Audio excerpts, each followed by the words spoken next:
Israel युद्धामुळे आता खाद्यतेलाच्या किमती सुद्धा वाढल्यात आणि खाद्यतेलाच्या दरामध्ये जवळपास 13 रुपयांची वाढ झालेली आहे. फेब्रुवारीपर्यंत 160 रुपये किलो असणारं सूर्यफूल तेल आता 173 रुपयांपर्यंत वाढलंय आणि सोयाबीनच्या तेलाचे दर आता 155 रुपयांपर्यंत वधारलेत. सोयाबीन आणि मोहरीच्या तेलाची मागणी वाढत चालली आहे. त्याचे परिणाम हे अन्य तेलावर सुद्धा दिसू लागलेत.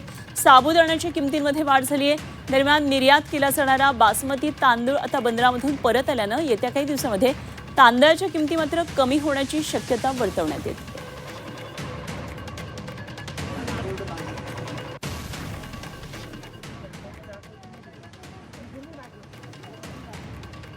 तर कशा प्रकारे महागाई वाढत चालली हे आपण पाहतोय.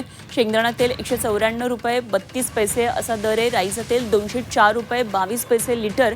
तर खाद्यतेल कसं महागलं आपण पाहतोय. सोयाबीनचं तेल आता 159 रुपये, सूर्यफूल तेल 178 रुपये. तर हे लिटर मागे आपण दर पाहतोय. पाम तेल 148 रुपये 60 पैसे असा दर आहे.